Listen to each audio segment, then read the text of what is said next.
Bismillahirrahmanirrahim. Alhamdulillahirabbil alamin. Asyhadu an la ilaha illallah wahdahu la syarika lahu wa asyhadu anna Muhammadan abdullahi wa rasulullah. Allahumma shalli ala Muhammadin wa ala alihi wa ashabihi wa man tabi'ahum bi ihsan ila yaumiddin wa ba'd.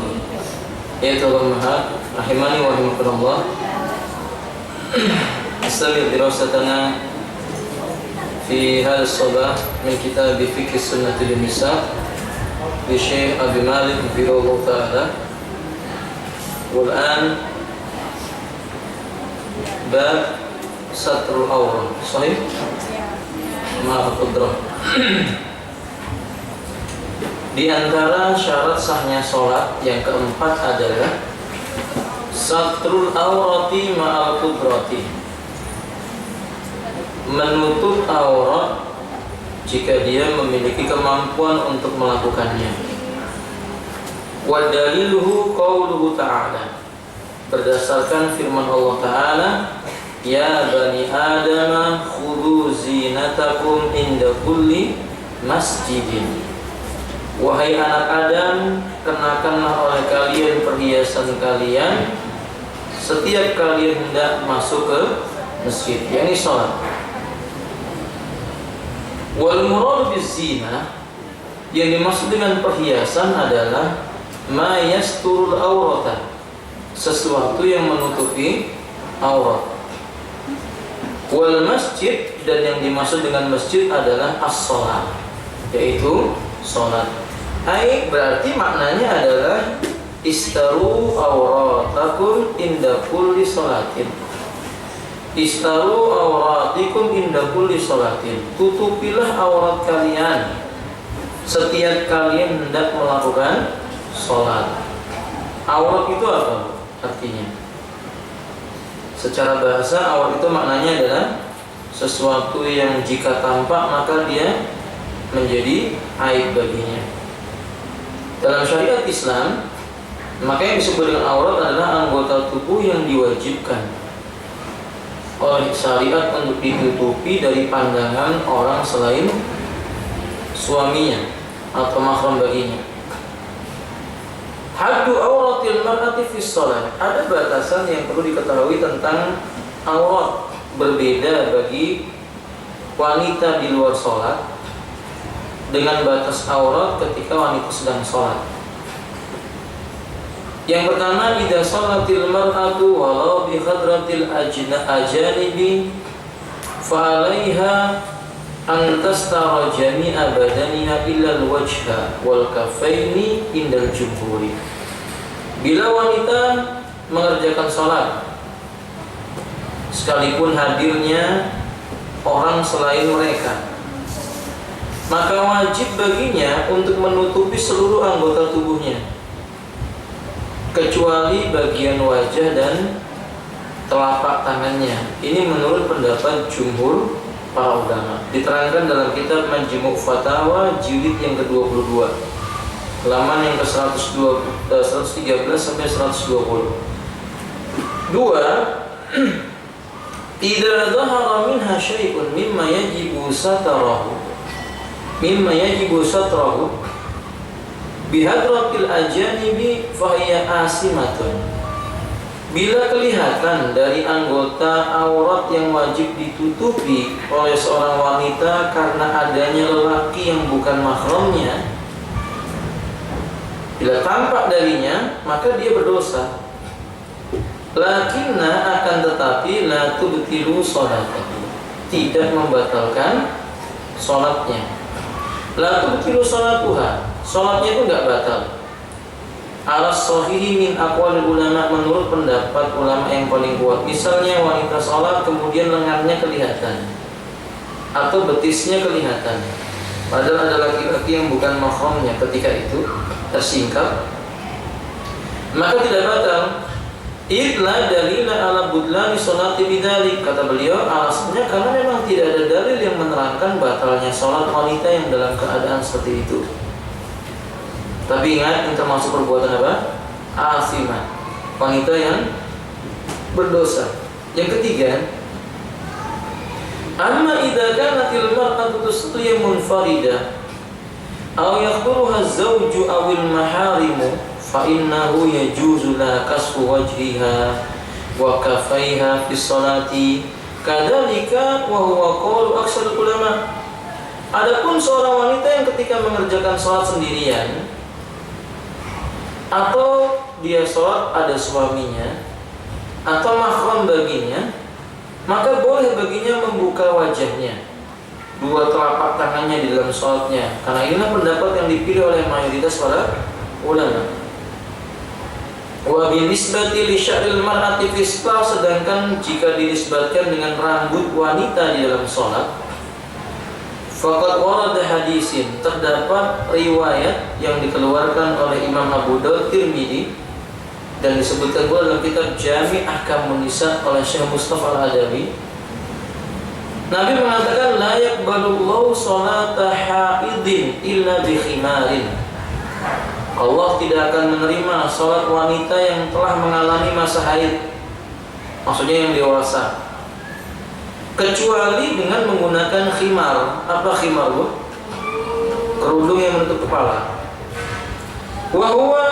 Wa in kana dhaifan, riwayat ini walaupun sebagian ulama menilai riwayat yang dhaif, illa anna Tirmidzi qala aqibahu wal 'ail wal amalu alaihi inda ahli ilmi.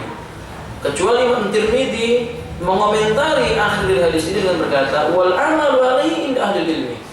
Menurut ahli ilmi hadis ini diamalkan. Limadha anal mar'ata idza adrakat fusilat syai' wa syai'un min sya'riha maksufah la tajuz sholata, di mana para wanita disepakati oleh para ulama kalau dia sholat, anal mar'ata idza adrakat fasallat wa syai'un min sya'riha maksufun, ketika dia sholat rambutnya itu kelihatan, la tajuzu sholatuha, sholatnya itu enggak sah. Wa huwa qaul Syafi'i, ini adalah pendapatnya Imam Syafi'i. Qala kata beliau la tajuzu sholatil mar'ati wa syai'un min jasadiha maksufun, tidak sah sholat seorang wanita sesuatu dari anggota tubuhnya yang berupa aurat jika tersingkap darinya. Tapi idan kasafa syai'un yasir min sya'riha wa badaniha fa sholatuha shahihatun, bila tersingkapnya sedikit saja, mungkin 1 lembar 2 lembar rambutnya tiba-tiba keluar dari tabiatnya begitu, atau badannya tersingkap tanpa sengaja sedikit saja, ujung betisnya mungkin, maka sholatnya tetap sah. Walaysa 'alaihal i'adah, tidak perlu diulang kembali. Tapi ini menurut mayoritas para ulama. Wa huwa madhhabu Abi Hanifah, mazhabnya Imam Abu Hanifah, wa Ahmad, dan Imam Ahmad. Wa in kasafa syai'un kasirun, tapi kalau seandainya tersingkap anggota tubuhnya itu banyak, a'adatis shalah, dia harus mengulang sholat fil waqti inda amatil ulama, di saat dia menyadarinya.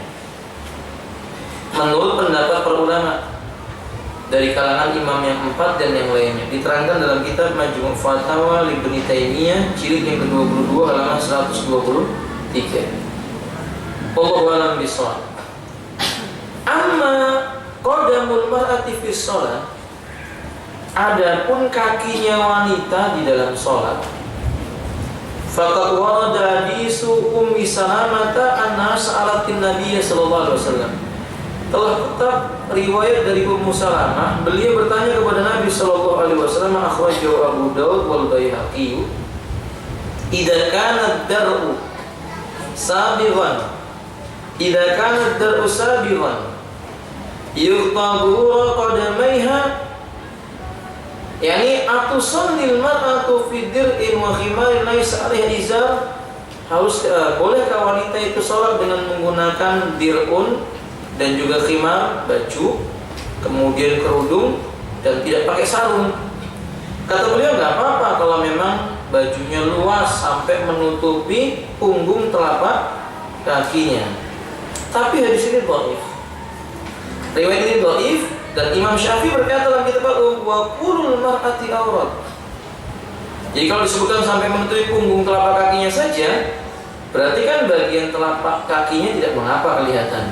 Nah, di komentar Imam Syafi'i, kulul mar'ati aurat, seluruh anggota tubuh wanita itu aurat, yakni fi shalah, yaitu ketika salat, illa wajhaha wa kafaiha wa dhahra qadamaiha, kecuali apa? Wajah, dua telapak tangan dan dua punggung kakinya. Jadi beliau mengatakan kecuali dua punggung kakinya. Wa nulid ila At-Tirmidzi, dan Imam Tirmidzi mengatakan wa qad qila in kana dhahra qadamai maksufan fa salatu jaizah. Seandainya dia sholat dan telapak kakinya tersingkap, sholatnya tetap sah. Pendapat ini dipilih oleh Abu Hanifah, sebagaimana pula dinukil oleh Ibnu Taimiyah dalam kitab Al-Fatwa. Wallahu a'lam bishawab. Kehati-hatian, ibu-ibu usahakan tetap menggunakan apa? Kaos kaki. Dhahaba Malik, Imam Malik dan Imam Ahmad mengatakan pendapatnya ila annal mar'ata auratun kulluha, wanita itu semua anggota tubuhnya, annal mar'ata auratun kullaha, semua anggota tubuh wanita itu aurat. Bal qala Ahmad, bahkan Imam Ahmad berkata, al mar'atu tusalli wa la yura minha syai'un wa la dhafriha wa la dhafraha.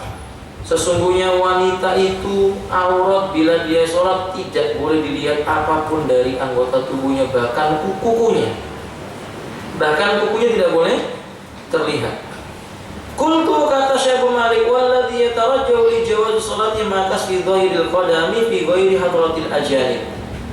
Boleh wanita itu yang rajih mengerjakan sholat tersingkap bagian telapak kakinya kalau tidak ada laki-laki yang asing, tidak ada laki ajnabi. Wa in kana ahwatu satruhuma wallahu a'lam. Tapi kalau seandainya dia itu menutupi keduanya, itu jauh lebih hati-hati. Wallahu a'lam. Kesimpulan, usahakan tetap menggunakan baju yang panjang atau tutupi telapak kakinya menggunakan sarung atau menggunakan kaos kaki. Yang keempat, yustahabu an tusalli al-mar'atu fi thiyabil lati tastawa badanaha, fa kana fi ziyadah fi tasatturi fa huwal afdal. Disukai wanita itu menggunakan satu kain yang menutup semua anggota tubuhnya. Maka kalau dia menambah kain yang lain supaya bisa sempurna, itu jauh lebih afdal. Jadi kalau ibu sudah pakai baju yang pakai dari atas kepala langsung ke bawah, dulu mukena modelnya kan gitu ya Bu ya, dari kepala langsung sampai ke kaki, nah itu disukai.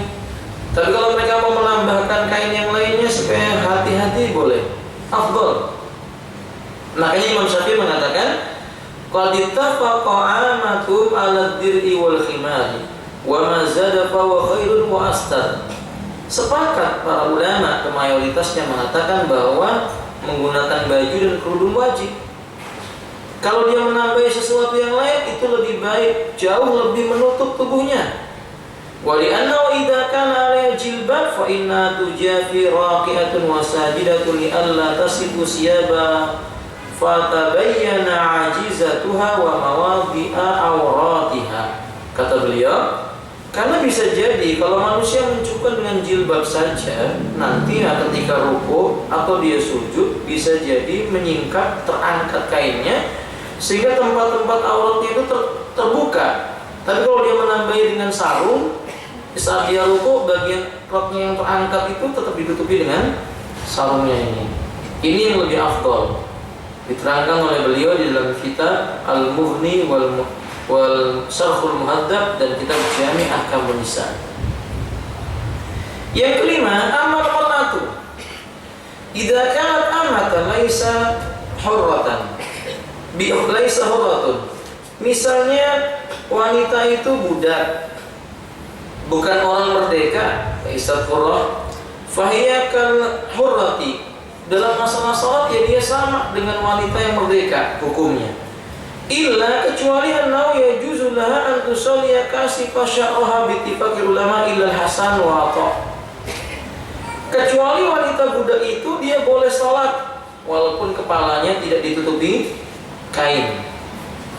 Ini berdasarkan kesepakatan para ulama, kecuali Imam Hasan Al-Basri dan Imam Atha berpendapat tetap harus ditutupi kepalanya.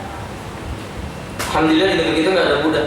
Jadi masalah ini bukan permasalahan yang perlu diperdalam. Yang keenam, al-bintu shaghirah, anak wanita yang masih kecil, allati lam tahid, yang belum mengalami masa haid, la yajibu 'alaiha al-ikhtimar, enggak wajib salat memakai kerudung. Taghdiyatu sya'ri, menutup kepalanya. Asna'us shalah, ketika salat. Fa inda Abdul Razzaq fil Musannaf, Imam Abdul Razzaq dalam kitab Al-Musannaf mengatakan bisa dengan sahih, dengan sanad yang sahih, an Ibnu Juraid, dari Ibnu Juraid dia berkata, qultu li apa? Aku pernah berkata kepada apa, al-jariyatul lati lam tahid wa hiya tusalli, anak wanita yang belum haid haruskah dia itu salat dalam keadaan menggunakan kerudung penutup kepala? Qala hasbuha izarwa, pakai sarung saja sudah cukup bagi anak wanita itu. Tambahan, tetapi mengajarkan mereka dengan penutup aurat yang sempurna itu lebih afdal. Karena mendidik dan membiasakan sesuatu yang baik lebih mudah ketika mereka nanti dewasa. Tapi kita tidak boleh gulu, jangan melampaui batas. Kalau ada anak-anak kita masih kecil 2 tahun dipaksa pakai apa namanya? Jilbab, mau dikasih cadar lagi misalnya begitu ya.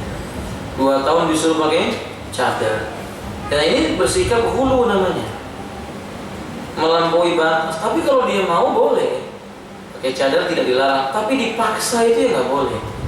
Karena anak seusia itu belum terkena hukum syariat. Bahkan kadang mereka hanya tahu perkara yang senang saja, belum mengenal mana halal dan mana haram. Jadi bersikap wajar ketika anak itu misalnya mau sholat, dia lepas kerudungnya, biarkan. Tapi ajarkan kepadanya, sampaikan bila kamu telah dewasa, tidak boleh sholat dalam keadaan tersingkap bagian auratnya. Nah, demikian. Wallahu a'lam bishawab. Nah, yang kelima, istiqbalul kiblati ma'al qudrah. Di antara syarat diterimanya sholat itu bila sholat menghadap ke arah kiblat. Mana kiblat itu, Bu? Kiblatnya kaum muslimin mana? Ka'bah atau Masjidil Haram, atau yang searah atau yang segaris lurus dengan Masjidil Haram?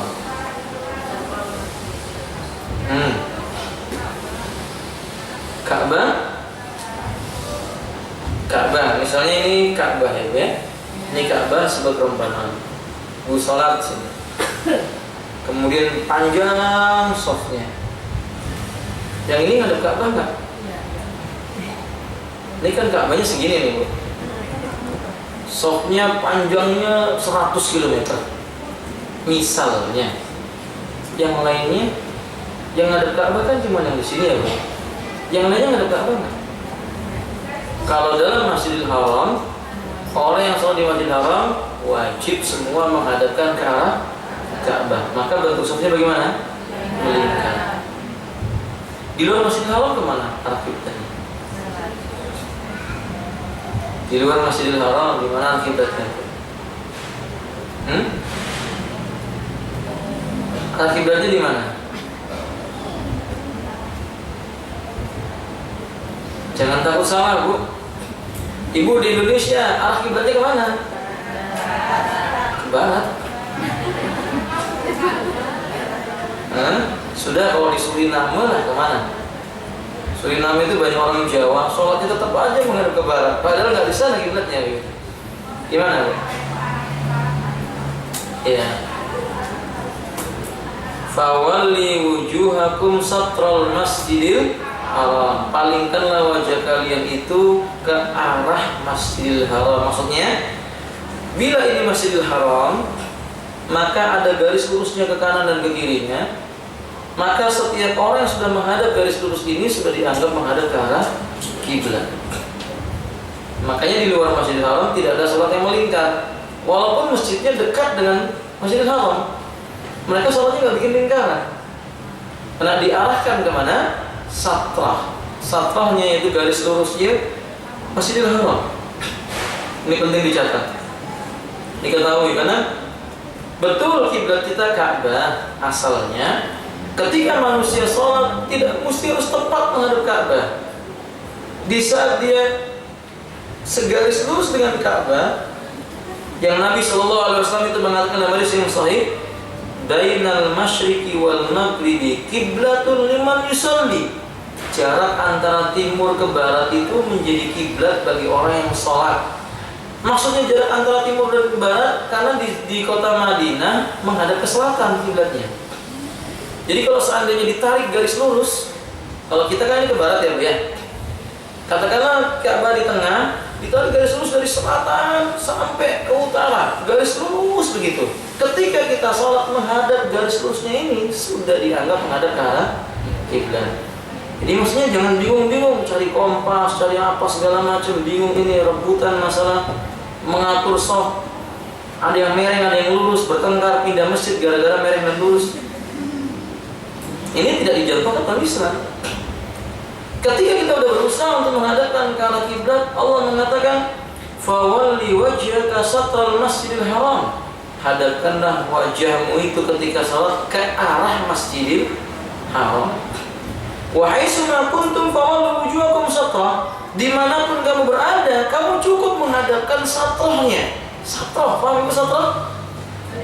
Garis lurusnya itu. Garis yang ditarik garis lurusnya dengan Masjidil Haram itu. Faham belum? Ini sudah sah. Dan Nabi mengatakan lil musii salatihi, kepada orang yang jelek salatnya, idza kumta ila salati fa asbil wudu summa staqbil qiblah. Bila engkau hendak menunaikan salat, sempurnakanlah wudumu, kemudian menghadaplah ke arah kiblat sebatas kemampuan kita. Nah, man taharratil qiblah fa akhta'at wa salat ila al-jihati allati donatha. Man taharratil qiblah fa akhta'at wa salat ila al-jihati allati donatha summa tabayyana la khata'uha fal i'adah 'alaiha. Barang siapa seorang wanita berusaha untuk mengarahkan ke arah kiblat, ternyata keliru kiblatnya itu. Selesai dia menyangka arahnya sudah benar ke arah kiblat. Selesai sholat baru dia tahu bahwa sholatnya itu tidak menghadap kiblat. Tidak perlu mengulang lagi baginya. Yang dilarang itu dengan sengaja menyimpang dari kiblat. Ini yang nggak boleh. Amir bin Rabi'ah berkata, "Kunna ma'an Nabi sallallahu alaihi wasallam fi safarin fi lailatin madzamatin." Kami suatu ketika bersama dengan Nabi di perjalanan malam hari yang sangat gelap. Falam nadri ainal qiblah. Kami tidak tahu di mana arah. Fasalla kullu rajulin minna ala hiyalihi. Setiap di antara kami sholat sesuai dengan apa yang diyakininya. Falamma asbahna, ketika kami pagi hari, dzakarna dzalika li Rasulillah sallallahu alaihi wasallam.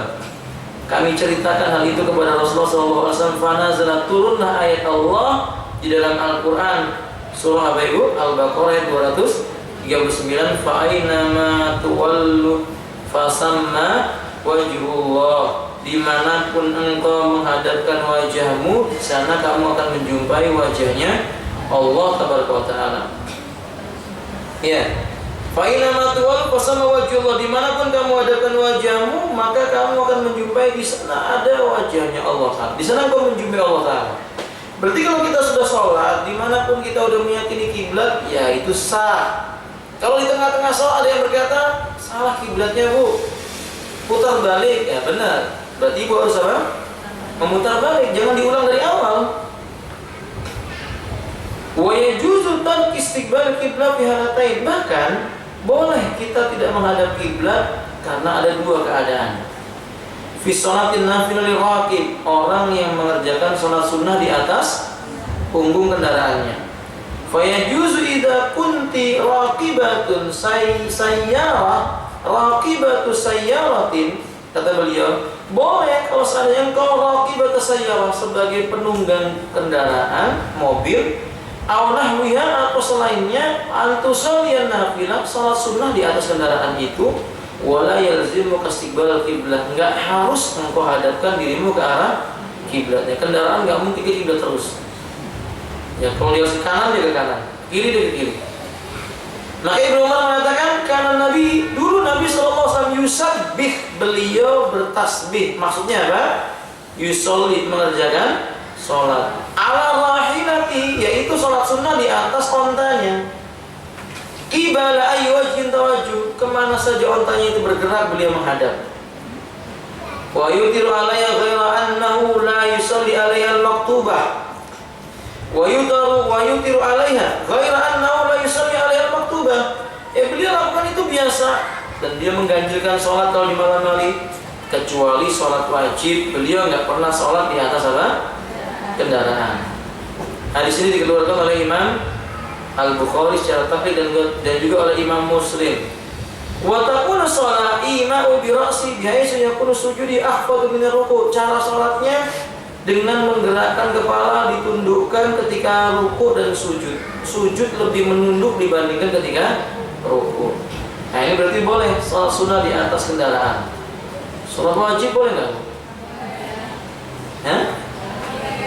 Kata beliau tadi, beliau tidak pernah sholat yang wajib di atas kendaraan. Nah, berarti sholat wajib di atas kendaraan boleh nggak? Ahsan, kendaraan yang tidak bisa dihentikan boleh. Pesawat terbang misalnya, Bu ya, Ibu jangan turun dulu, ya nggak boleh. Pak pilot parkir sholat dulu, ya nggak mungkin. Nah, atau naik kapal laut Ibu minta turun, ya tenggelam. Nah, ini nggak boleh, Pak. Baik. Yang kedua, fisiddatil khauf, kondisi genting atau kondisi mencekam. Allah mengatakan di dalam surah Al-Baqarah 239, fa in khiftum farijalan aw rukbana. Fa in khiftum farijalan aw rukbana. Kalau kamu dalam kondisi mencekam, kamu boleh sholat dalam keadaan jalan kaki ataupun kamu dalam keadaan mengendarai ontamu, kendaraan. Jadi boleh jalan kaki, kita boleh sholat sambil jalan. Ketika apa ini, Bu? Nah, takut atau mencekam. Naik kendaraan juga boleh. Kata Ibnu Umar, mustaqbilil qiblah wa ghairu mustaqbiliha. Qala Nafi' la ara Ibnu Umar dzakara dzalika illa an Nabi sallallahu alaihi wasallam. Sama saja menghadap kiblat atau tidak menghadap kiblat sah salatnya. Kata Nafi', aku tidak mengetahui Ibnu Umar mengatakan itu kecuali datangnya dari siapa? Nabi sallallahu alaihi wasallam. Berarti boleh menghadap atau tidak menghadap kiblat karena dua kondisi tadi. Kondisi pertama apa tadi, Bu? Sholat sunnah di atas kendaraan. Kondisi yang kedua, dalam suasana yang takut atau mencekam. Faedah: idza raqibat at-ta'irah, idza raqabti ta'iratan masalan ba'da salatid dhuhri wa alimti annaka la tusallina illa ba'dal maghribi. Fauna yalzimuki an tusalli al-asra fi waqtihi fi ta'irah. Bila Anda mengendarai pesawat, misalnya setelah selesai salat duhur dan Anda tahu bahwa Anda belum salat, wa alimti annaka la tusallina illa ba'dal maghrib. Sedangkan Anda mengetahuinya, tidak mengetahuinya kecuali sudah salat maghrib. Berarti Anda belum salat apa? Asar, toh? Di pesawat sudah ba'da duhur, naik pesawat belum sholat asar, lalu sadar ternyata sudah maghrib, maka bagimu tetap mengerjakan sholat asar pada waktu di atas pesawat itu, kemudian baru sholat apa? Maghrib. Walau ila ghairi qiblah, walaupun tidak harus menghadap ke arah kiblat. Lianna al-waqta huwa akhidu furudhi salati fa yuqaddamu ala istiqbal qiblah, karena waktu itu lebih didahulukan dan dikuatkan dibandingkan menghadap ke arah kiblat. Wallahu a'lam bishawab. Jadi makanya Ibu kalau misalnya sudah sholat duhur, harusnya sholat asarnya masih bisa dilakukan di daratan, ternyata begitu mengerjakan sholat sudah naik pesawat, kerjakan di atas pesawat itu, enggak harus menghadap ke arah kiblat. Kemana saja Anda menghadap, Allah berkata, ainama tuwallu fasamma wajhullah. Dimanapun kau menghadapkan wajahmu, di sana kau akan jumpai Allah Taala. Wallahu a'lam bishawab. Nah, yang keenam, an-niyah. Termasuk syarat sahnya sholat itu adalah niat. Beliau menempatkan pada syarat, berarti letaknya sebelum. Fayustaratu li sihhati salatiki in tanwiya salatan lati taqumina ilaiha wa tu'ayyiniha biqalbiki. Kata beliau, di antara syarat-syaratnya salatmu itu engkau berniat salat, menegakkan salat itu, menjelaskan salat itu di dalam hatimu wajib ataukah sunnah. Kalau sholat wajib dikatakan wajib, kalau sholat sunnah dikatakan sunnah. Keinginan mengerjakan sholat yang wajib maupun sunnah harus diperjelas.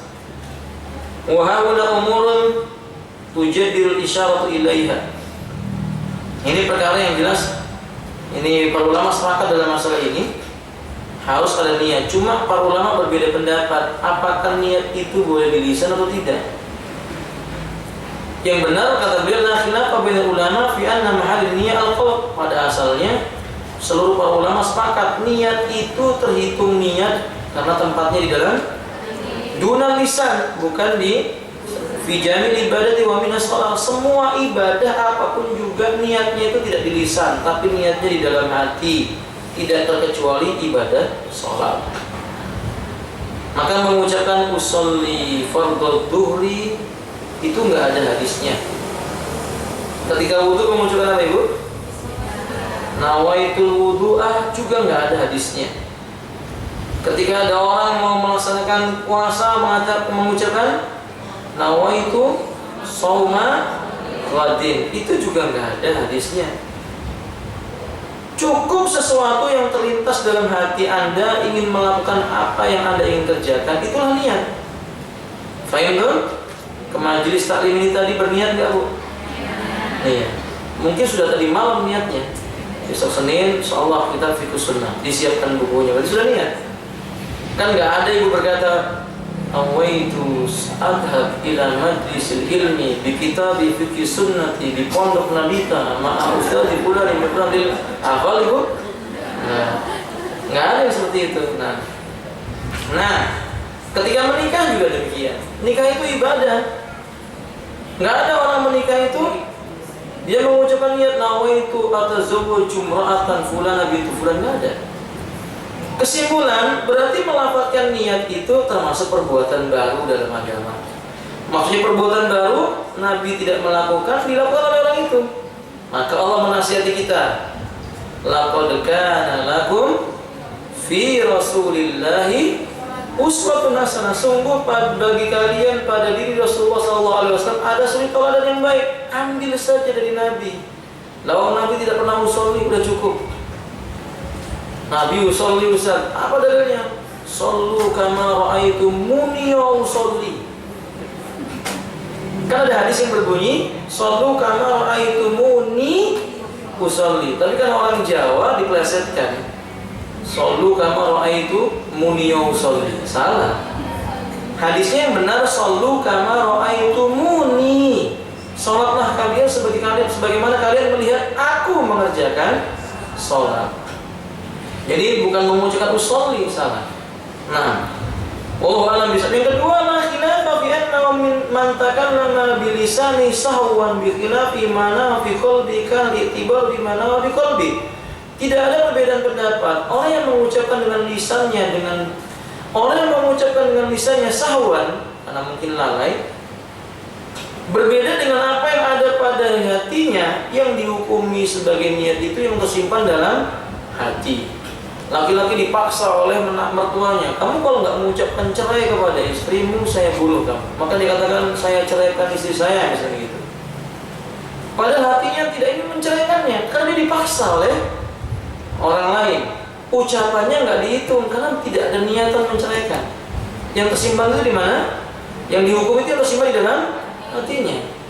Faham dong? Tapi kalau main-main, gurauan, bukan karena dipaksa, khusus masalah cerai jatuh talak. Ada 3 hal yang dimana manusia itu sungguh-sungguh terjadi, bermain-main itu terjadi. 1, membebaskan budak. Tuhan berkata kepada budaknya, kamu merdeka, maka merdeka walaupun main-main. Yang kedua apa ibu? Akad nikah.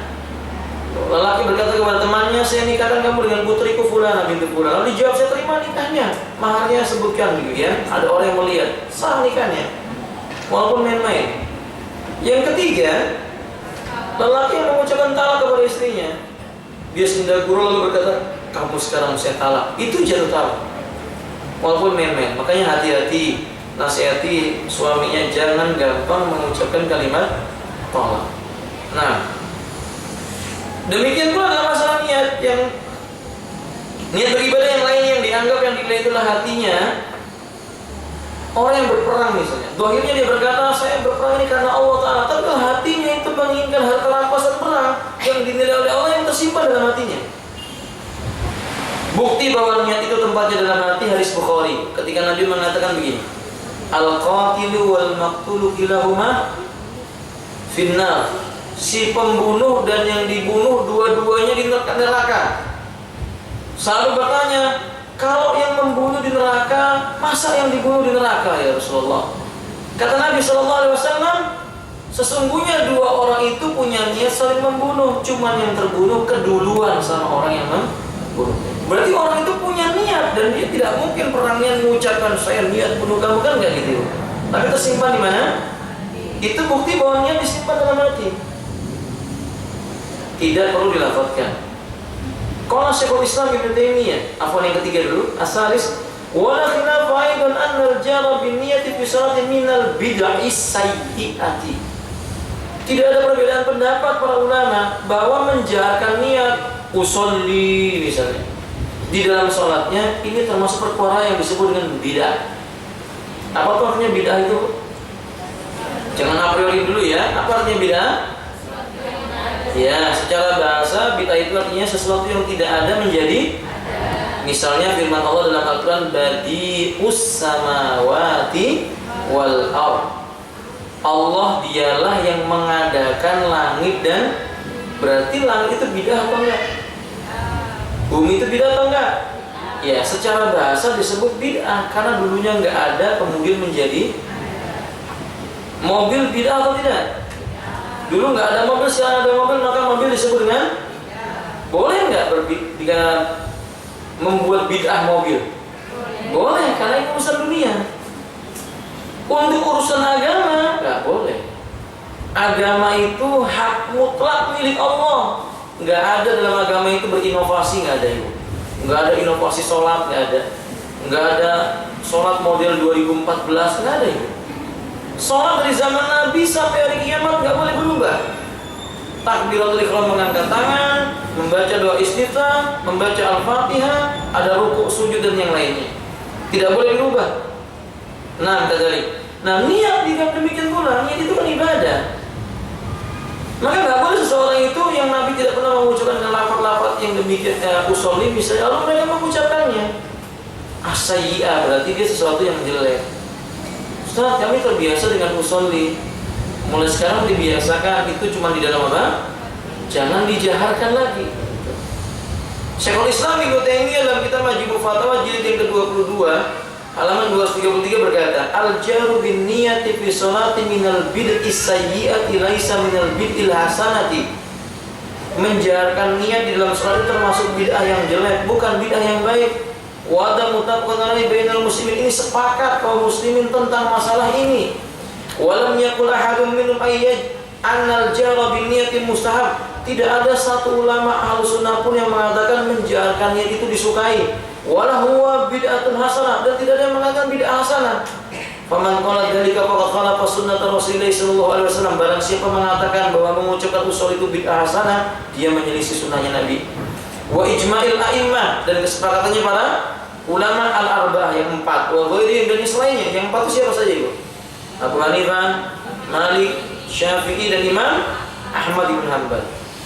Wa qa'il hada yustatabu, yang mengatakan mengucapkan usolli itu perkara yang bagus dan baik, diminta taubat. Fa in taba, kalau taubat selesai masalah. Wa illa uqiba bima yastahiqu. Kalau tidak maka pemerintah berhak untuk menghukumnya sesuai dengan apa yang menjadi haknya untuk menghukum orang yang mengada-ngadakan dalam urusan agama. Fahim benar? Nah, tapi kalau ibu menjumpai ada orang mengucapkan nawaitu atau usolli, jangan dihardik. Diminta tanya, saya dengar Anda mengucapkan usolli, kira-kira saya bisa belajar dari kitab apa bahwasanya kalau mau sholat itu baca apa? Usolli. Dia berpikir.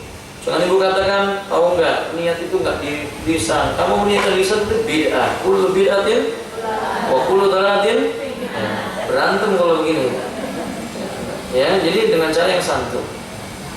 Yang keempat, kata beliau selanjutnya, wa kadzalika talaffuz bin niyyah fi nafsik sirran bid'atun muharramatun. Begitu pula tetap melafalkan niat walaupun nggak keluar suaranya. Jahar nggak boleh, usolli dengan keras nggak boleh. Pelan-pelan dengan lisan bibirnya bergerak-gerak usolli fardhu nggak boleh juga. Karena itu nggak ada. Memang niat itu bukan di lisan, di mana Bu? Sekali lagi niat itu tempatnya di hati. Ada orang memberi sedekah misalnya, saya ikhlas, pokoknya saya ikhlas. Benar ikhlas nggak orang itu? Belum tentu, bukan tidak, belum tentu. Karena kita tidak tahu apa yang tersimpan di dalam yang dia niatkan itu apa. Caleg-caleg misalnya berkata, saya berikan ini, saya ikhlas kalau kalian milih saya, misalnya. Yang tersimpan dalam hatinya belum tentu, mungkin dia kepingin ini, kepingin itu. Nah, maka yang dinilai oleh Allah Ta'ala itu yang di hatinya. Makanya Nabi mengatakan, innallaha la yanzuru ila suwarikum wala ila amwalikum walakin Allah yanzuru ila qulubikum. Allah enggak memandang kepada harta dan bentuk tubuh kalian, tapi Allah memandang ke dalam hati kalian. Apa yang kalian niatkan dalam ibadah kalian itu. Nah, demikian.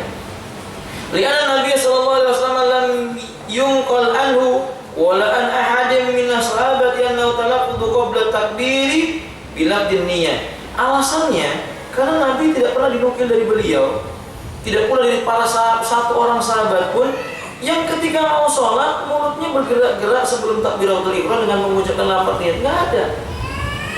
Sayangnya di negeri kita sudah baca usolli, sebelumnya baca apa? Qul huwallahu ahad, qul a'udzu birabbil falaq dan qul a'udzu birabbin nas. Ada lagi yang nambah dengan ayat kursi. Tambahin kalimat ilahi anta maksudi dan seterusnya. Kemudian baru apa? Usolli fardhu dzuri. Sudah panjang-panjang usolli fardhu dzuri. Arba'a rakaat lillahi ta'ala. Allah, ternyata dia merasa nggak yakin, diulang lagi. Qul huwallahu ahad lagi diulang. Lalu usolli lagi. Begitu diangkat Allah, belum masuk hatinya, diulang lagi. Sampai orang takbir Allah, Allah, Allah. Ini nggak ada contohnya.